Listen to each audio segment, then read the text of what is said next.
आप सभी सवर्णकार समाज बंधुओं को सर्वप्रथम मेरा नमस्कार। मैं आपका साथी रमेश सोनी मंडावरा। साथियों, आपके बीच में समाज की कुछ मूलभूत समस्याएं आपके बीच रख रहा हूं। अगर आपको कभी फुर्सत मिले तो इन समस्याओं पर गौर अवश्य करें, इन पर विचार अवश्य करें। और साथ ही मैं समाज के जितने भी ये राष्ट्रीय संगठन बने हुए हैं, मैं उनसे भी आग्रह करता हूं कि इन मूलभूत समस्याओं पर विचार करें और विचार कर कर इनका निदान करने का प्रयास करें या करवाएं। आप समाज के बड़े नेता हैं, राष्ट्रीय संघ पदों पर बैठे हैं, आपके पास समय है, आपके पास पावर है। आप अपने स्तर पर अपने प्रत्येक राज्य में इन समस्याओं का समाधान आप करा सकते हैं अगर आप चाहें तो। साथियों, समाज की मूलभूत समस्याएं कुछ इस प्रकार हैं। नंबर 1, सोने के बढ़ते भाव से बाजारों में सन्नाटा। बड़े व्यापारियों के पास तो काम है, लेकिन छोटे व्यापारी परेशान हैं। कारीगर भाई जितने भी हमारे समाज के हैं, उनकी हालत दयनीय है, काम से परेशान है। इस पर हमारे समाज के बड़े व्यापारियों को तथा समाज के बड़े संगठनों को आवश्यकता है चिंतन करने की, मनन करने की कि आखिर इन कारीगर भाइयों का क्या होगा। समाज के जो बड़े संगठन हैं वो इस पर चिंतन करें, मनन करें कि हम कैसे अपने इन कारीगर भाइयों को समाज के साथ कदम से कदम मिलाकर चलने के लिए खड़ा कर सकें, कैसे ये हमारे साथ खड़े रहें। क्योंकि वैसे कहा जाता है कि समाज में धनाढ्य और बड़े लोग तो कम ही होते हैं, ज़्यादा तो मंझले और छोटे ही होते हैं। और जब जब समाज को समूह की आवश्यकता पड़ी, चाहे वो एक्साइज ड्यूटी का समूह दौर हो या अन्य कोई दौर हो, उन सभी दौरों में भीड़ के रूप में जो ताकत खड़ी होती है आपके साथ, वो वही छोटे लोग होते हैं, छोटे व्यापारी होते हैं, छोटे कारीगर भाई होते हैं। क्योंकि वो हर चीज़ को दिल से जोड़ते हैं और वो उस समय साथ खड़े होते हैं। तो अब इस मंदी के दौर में समाज के बड़े व्यापारी एवं समाज के बड़े पदाधिकारी इन पर विचार करें कि हम कैसे इनको अपने साथ खड़ा रखें। साथियों, समस्या नंबर 2, हमारे समाज में विवाह योग्य बच्चों की आयु 40 प्लस होती जा रही है। योग्य वर या वधू ना मिल पाना एक फैशन सा हो गया है और इसके लिए आज आवश्यकता है समाज में एक जागरूकता लाने की। समाज के जितने भी बड़े बड़े संगठन हैं, राष्ट्रीय स्तर पर संगठन हैं, मैं इन संगठनों से आग्रह करता हूं कि ये संगठन अपने प्रत्येक राज्य में, प्रत्येक जिले में अपने संगठनों को निर्देश दें कि वहाँ समाज के परिचय सम्मेलन कराए जाएं विवाह योग्य बच्चों के, युवक युवतियों के लिए। और उन परिचय सम्मेलनों में आए हुए समाज के लोगों को जागरूक किया जाए कि ज़्यादा कुंडलियों के चक्कर में ना पड़ें, ज़्यादा गणों के चक्कर में ना पड़ें, समय रहते अपने बच्चों का विवाह करें। साथियों, एक समय था 18-19 साल की आयु में शादियां हो जाती थी, 20 साल की आयु में शादी हो जाती थी। उस समय के अनुसार जिन लोगों की 20 साल की आयु में शादी हो गई थी, वो लोग 60 साल की आयु में दादा बन गए थे। 60 साल की आयु में दादा बन गए। उन लोगों ने अपनी 3 पीढ़ी देख ली, एक स्वयं खुद की, एक अपने बेटे की और एक बेटे के बेटे की, यानी कि 3 पीढ़ियां उन लोगों ने देख ली। जैसे जैसे साइंस ने तरक्की करी है वैसे वैसे हम आगे तो बढ़े हैं, लेकिन हमारी आयु घटती जा रही है। आज जिन बच्चों की शादियां 40 साल की आयु में नहीं हो पा रही है, वो कब माता पिता बनेंगे, कब वो दादा दादी बनेंगे? मुझे नहीं लगता आने वाली 20-30 साल बाद शायद कोई यह कह पाए कि ये मेरा पोता है, ये मेरी पोती है, जो हालात अभी समाज में चल रहे हैं। इसलिए आवश्यकता है सामूहिक परिचय सम्मेलनों की, ताकि उन परिचय सम्मेलनों में आए हुए लोगों को जागरूक किया जा सके कि समय रहते बच्चों की शादियां करें। यह एक विकट समस्या है। इसके साथ साथ साथियों, एक और बड़ी विकट समस्या समाज में चल रही है। हमारे ही समाज में नहीं, पूरे देश में चल रही है। शादी से पहले जो आजकल ये प्री वेडिंग शूटिंग होती है, वीडियोग्राफी होती है, इस पर पूर्णतः बैन लगाने का विचार किया जाए। ये पैसे वालों के चोंचले हैं, लेकिन इसका खामियाजा गरीबों को भी भुगतना पड़ता है। इस पर भी समाज विचार करे, ये राष्ट्रीय संगठन विचार करे। इसके साथ साथ साथियों, समाज की एक बड़ी मूलभूत समस्या है वह दिखावे की। एक धनाढ्य व्यक्ति अपने बच्चे की शादी करता है, वह अपनी क्षमता अनुसार यथासंभव पैसा लगाता है, लेकिन वही समस्या एक गरीब आदमी को आती है। जब वो अपनी बेटी के लिए योग्य वर तलाशता है तो सामने वाला यह पूछता है कि क्या लगाओगे। मैंने ऐसे कुछ हाल ही में रिश्ते देखे हैं, जो रिश्ते हो गए और रिश्ते तय होने के बाद और शादी से कुछ महीने पहले वो रिश्ते टूट गए दहेज की बलि चढ़कर।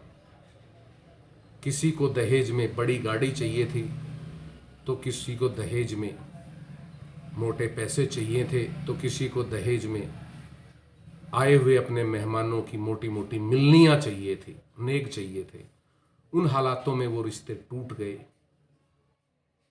इन पर भी हमारे समाज को आज विचार करने की आवश्यकता है कि आखिर ऐसा कब तक चलेगा, कब तक हम यूं ही परेशान होते रहेंगे, कब तक ये रिश्ते टूटते रहेंगे। ऐसे दहेज के लालची जो लोग हैं, जो रिश्ता करने के बाद, तय करने के बाद और शादी से कुछ दिन पहले दहेज की डिमांड करते हैं, ऐसे लोगों को हमें जागरूक करना होगा, उन्हें समझाना होगा कि भाई ऐसा ना करें। ये एक जगह नहीं, अनेक जगह हो रहा है। ये जो दिखावा है, इस पर कुछ अंकुश लगे। इसके साथ साथ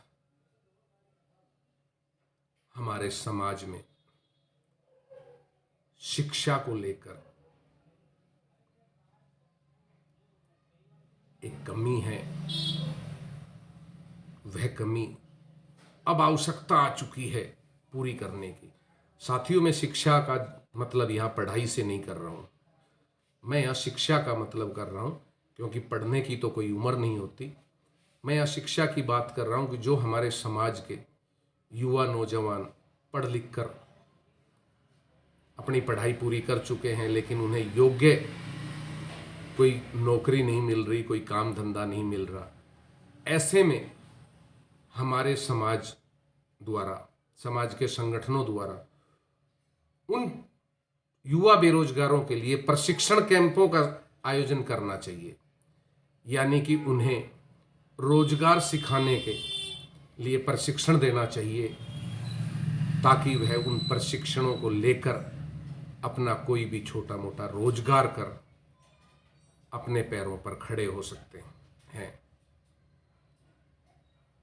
वो 15-20 हज़ार 10 हज़ार की नौकरी कर भी गुजारा कर सकते हैं, लेकिन अगर समाज और समाज के संगठन चाहें तो उन्हें प्रशिक्षण देकर कोई अच्छे कामों का, अच्छे रोजगारों का प्रशिक्षण देकर उन्हें नौकर बनने की बजाय मालिक बनना सिखा सकते हैं।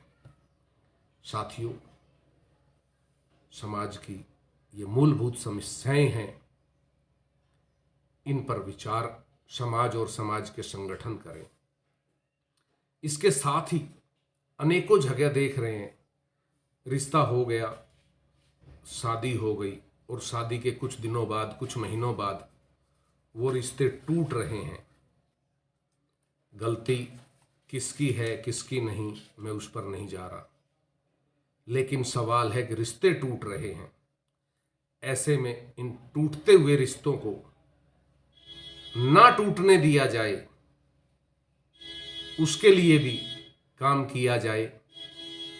प्रत्येक संगठन अगर अपने क्षेत्र में ऐसे टूटते हुए रिश्तों को एक मंच पर, एक जाजम पर बिठाकर उन्हें समझाए तो शायद ये रिश्ते टूटने बच सकते हैं। कुछ नहीं रखा है कोर्ट कचहरियों में।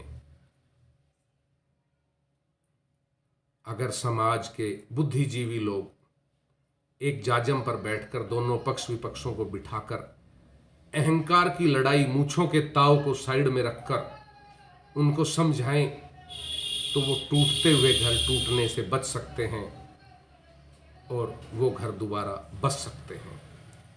इसके लिए समाज को एक पहल करनी होगी, जो आज की एक बड़ी आवश्यकता है।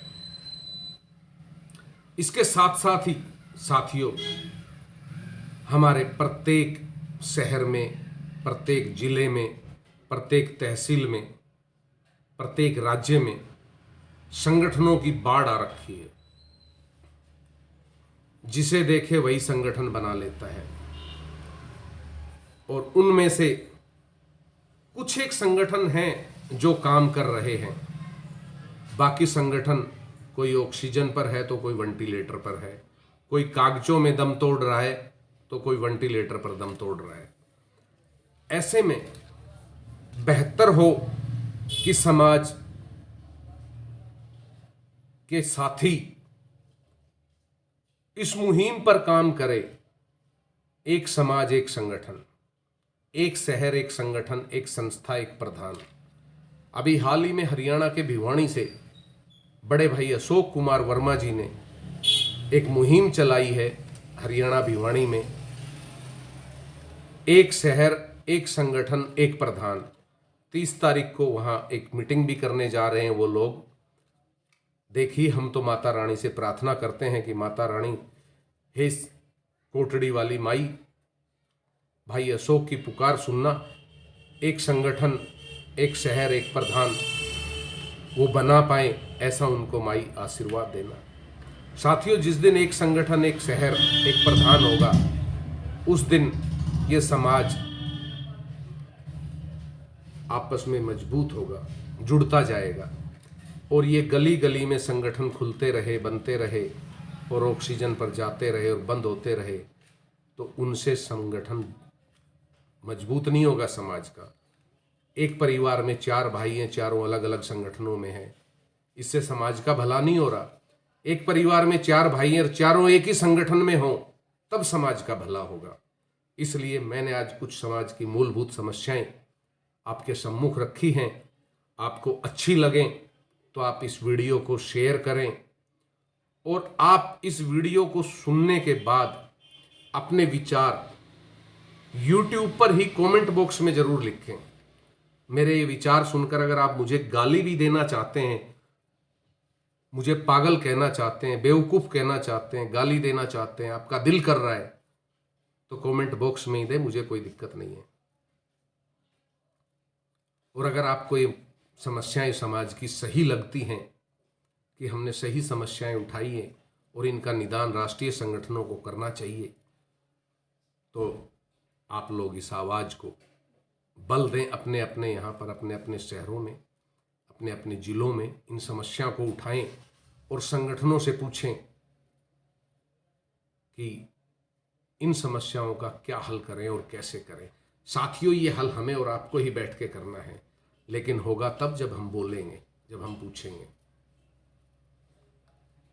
मैं कल परसों एक कार्ड देख रहा था किसी कार्यक्रम का।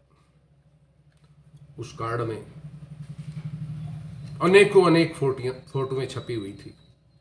मुझे देखकर बड़ा आश्चर्य हुआ कि मेरे समाज में इतने बड़े बड़े नेता हैं, इतने महान महान नेता हैं।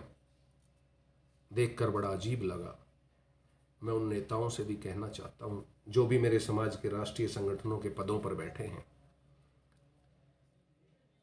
कि कम से कम आप अपने राष्ट्रीय संगठनों के जिन पदों पर बैठे हैं, उनके प्रत्येक प्रदेश में कम से कम एक परिचय सम्मेलन या एक कार्यक्रम समाज के बच्चों को सम्मानित करने का, जो नौकरी में जा रहे हैं, जो एजुकेशन में अच्छे अंक ला रहे हैं, जो स्पोर्ट्स में अच्छा खेल रहे हैं, उनके सम्मान में या परिचय सम्मेलन साल में एक प्रदेश स्तर पर आप अवश्य कराएं।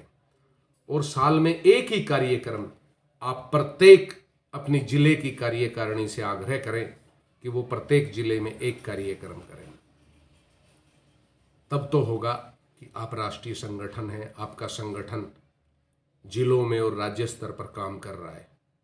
या महज